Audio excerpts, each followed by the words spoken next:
Kona jajabboota keenyaatiin namni yaada isaatti namaan oduu fi jaba'uun hafa fi loliinsa raasaa nyurratti yoon qabaaten sagada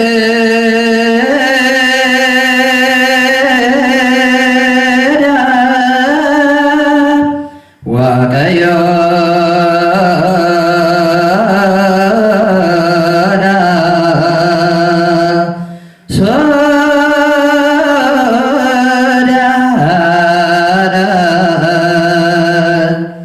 yaa gooftaa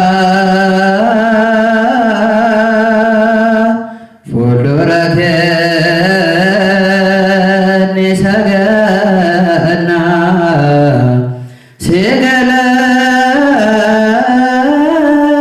galateeffanna tokko kan taasisuuf foonii fi dhiiga isaatiin waaqayyo dhiifama isaatiin tokko kan nu taasisuuf waa'ee nageenya keenyaaf ni kadhanna ameen. Nuti araarame maaloo dhiifama nuuf godhi waaqayyo amantii isaa qulqullummaan akka nuuf kennuuf waa'ee amantaa keenyaaf ni kadhanna.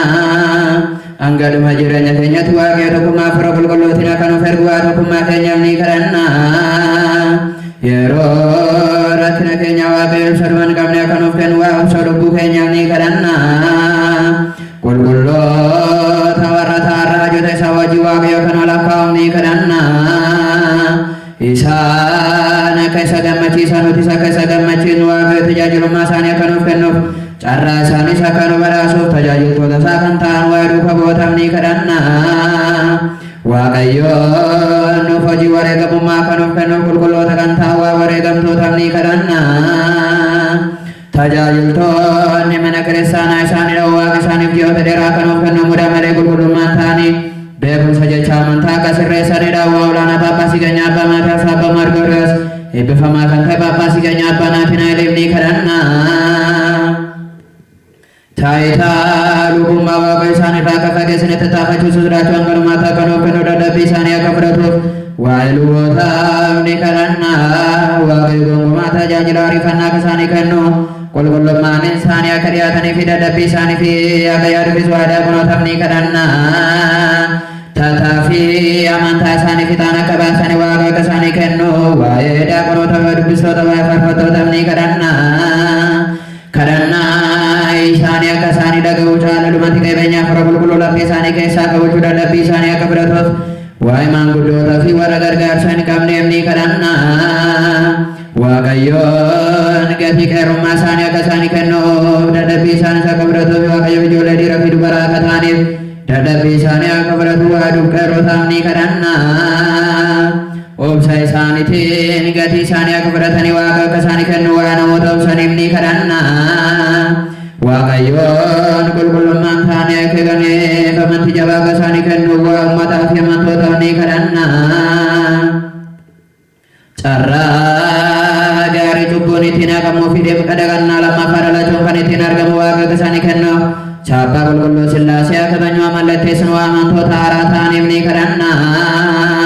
Waaqayyoon nageenya guutuu gasheedhaa kennu waaqayyo kan jaalatu biyya keenya Itoophiyaaf ni kadhanna. Waaqayyoon beekumsa isaa sodaachuu akka isaanii kennu waa'ee namoota qondaalotaa fi namoota daataa qabaniif ni kadhanna. Waaqayyoon waa'ee addunyaa hundayyuu yaaduun akka dursu tokkoon isaanii kan bareechu kan bareede kan fayyaa yaaduufis waa'ee addunyaa hundumaaf ni kadhanna.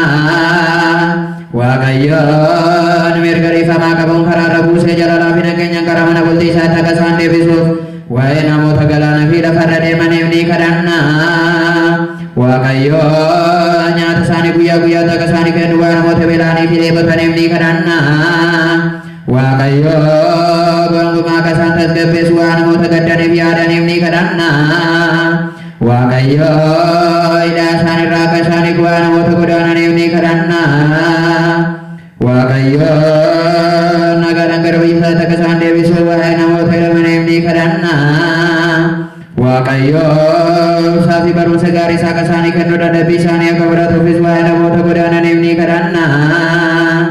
Waaqayyoon dafee akka isaan fayyisuu dhiifama isaa fi arjummaa isaa akka isaanii ergu waa'ee namoota dhukkubsatanii fi fayyaa dhabaniif ni kadhanna. Lammii mana kiristaanaa qulqulleettii keessatti namoota du'aniif waaqayyo bakka boqonnaa akka Waaqayyo akka isaaniitiin gadeen dheekkamsa isaa irraa deebi'ee raawwata boqonnaa dhugaa akka isaanii kennu waa'ee abboota keenyaa fi obboloota keenya yakkaniif ni kadhanna. Iddoo fedha isaatti bokkaa karoorsu waa'ee bokkaaf ni kadhanna.